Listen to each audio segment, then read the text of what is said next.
Olá, meu nome é Filipa do Projeto Renascente e hoje quero-vos trazer algumas dicas para trocarem alguns ingredientes da vossa comida de conforto para coisas mais saudáveis. Vamos ver.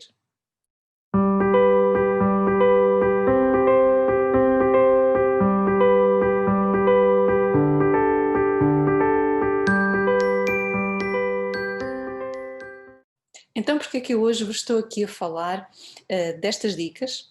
Porque entramos novamente, infelizmente, em lockdown. E se no primeiro lockdown tivemos aquela loucura que foi de comer bolos e pão e tudo o que eram as nossas comidas de conforto, portanto, que são comidas extremamente inflamatórias de uma maneira geral, que não são saudáveis, que são comidas que têm mais hidratos de carbono, que têm mais açúcar, mas que são aquelas comidas que nos trazem realmente aquele conforto emocional, e era uma altura em que nós estávamos muito emocionalmente desequilibrados, muito estressados, era uma doença totalmente nova que estava a surgir, ainda é, mas enfim, já temos aqui um ano quase de acompanhamento com ela, já vamos percebendo minimamente mais algumas coisas, mas em março, não é, do ano passado, isto realmente foi muito complicado e é normal que todos nós nos sentimos mais desequilibrados emocionalmente e daí termos recorrido muito a tudo o que era estas comidas de conforto, principalmente o pão, não é? Que até se chamou a pandemia. Agora entramos novamente num lockdown, as coisas, claro, continuam complicadas, mas parece-me a mim que já não há aquela loucura, aquela desequilíbrio totalmente a nível emocional, pelo menos no que toca a esta área da alimentação. Parece-me que as pessoas estão mais calmas, não tenho visto a recorrerem muito de novo a este tipo de alimentação menos saudável. De qualquer modo, vale a pena lembrar e vale a pena relembrar-vos que há opções que podem ser mais saudáveis e para as pessoas que voltaram de alguma maneira a estar mais em casa e que sintam aqui alguma necessidade de cozinhar, porque também o próprio cozinhar há quem sirva-se dele para até uma terapia, não é? Um, então, como utilizar estas comidas de conforto, mas de uma maneira mais saudável para nós. E uma dessas comidas é o pão e são os bolos e tem a ver com a farinha. Okay? Felizmente hoje em dia já existem muitas farinhas sem glúten no mercado. Aqui o glúten e as farinhas refinadas, as farinhas brancas são um grande problema para nós e portanto felizmente em qualquer supermercado hoje mais ou menos já se encontram farinhas preparadas para se fazerem pão, para fazer pães e bolos sem glúten, não é? Portanto, já são farinhas que estão misturadas e que já estão prontas a utilizar. Também encontramos farinhas separadas, portanto, farinha de amêndoa, farinha de trigo sarraceno, farinha de coco, também encontramos no mercado e também podemos trazê-las em casa e fazer nós as nossas próprias misturas e assim também conseguirmos nós controlar aquilo que realmente está a ser colocado nos nossos alimentos e até descobrir novos sabores, não é? Testar e experimentar e brincarmos aqui um bocadinho com estas receitas, ok?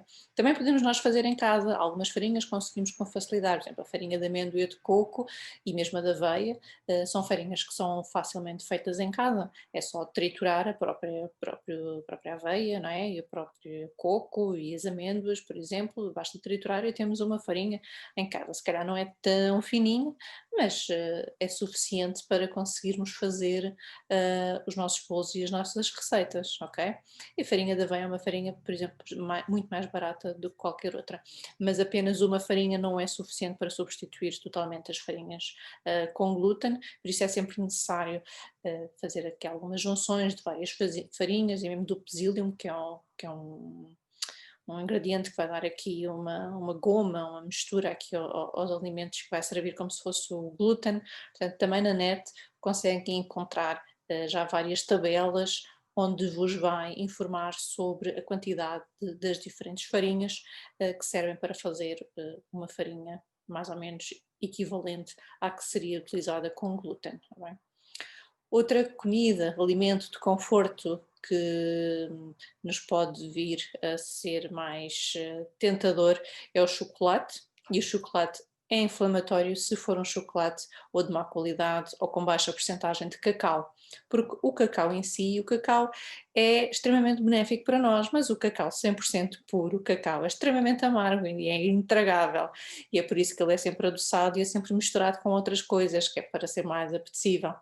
Mas se utilizarem um chocolate que seja orgânico, ao biológico, e já há muitos até sem, dizem mesmo lá, isentos de glúten, vejam de preferência sempre é se tem mais de 70% de cacau. Quanto maior percentagem pura de cacau tiver, mais benéfico para nós vai ser. Vejam também as quantidades de açúcar que estão lá envolvidas e tentem sempre procurar aqueles que têm menos açúcares ou zero açúcares, enfim, aqueles que sejam sempre o mais puro e o mais saudável possível, porque o chocolate em si até tem bastantes fatores que são benéficos. O chocolate não, o cacau tem bastantes fatores que são benéficos, até para a endometriose, eles têm um efeito até inflamatório, portanto se comerem um bocadinho por dia, até não os vai fazer mal e pode-vos dar até aquelas características que até são benéficas, ok? Outra comida, por exemplo, tem a ver com os fast foods e é a pizza, ok? A pizza que tem uma base de pão, não é? E que nós podemos fazer a nossa base de pão. Também já há no mercado já feitas bases de pizza ou bases de, de- de massa sem glúten, é verdade, já há. Isso vai-vos dar uma alimentação que não vos vai fazer mal, mas que ainda assim, como eu costumo dizer, é diferente de uma alimentação que vos vai fazer bem, ok? E aqui que entra muito a dieta funcional e a alimentação funcional, é dar-nos aqueles alimentos e conseguimos perceber e utilizar os alimentos de uma forma que nos faça bem.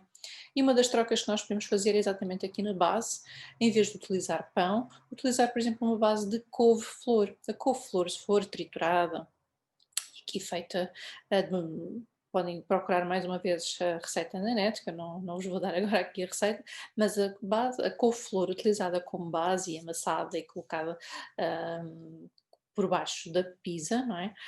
Ela vai servir como uma base e neste caso até é uma base um, que nos faz bem, não é? Porque é feita de um vegetal, por isso faz-nos bem, não é? E depois por cima podem pôr na mesma um molho de tomate, que também o podem fazer, não é? Em casa, com tomate seco ou tomate fresco, azeite e temperado e tal, e também podem fazer o vosso molho de tomate de preferência, também é bastante simples e também encontram as receitas, há montes de receitas hoje em dia na net, está tudo lá, não há desculpas para não termos uma boa alimentação. Ponham uns vegetais por cima, uns cogumelos e se quiserem ainda, porque sabe sempre bem ter um queijo, coloquem um queijo vegan, também há à venda queijos veganos e também há imensas receitas de como fazer queijos veganos. Não é assim tão difícil, leva um bocadinho de tempo para ser um bom queijo, mas também há receitas de queijos mais rápidos, ok? Umas coisas mais rápidas.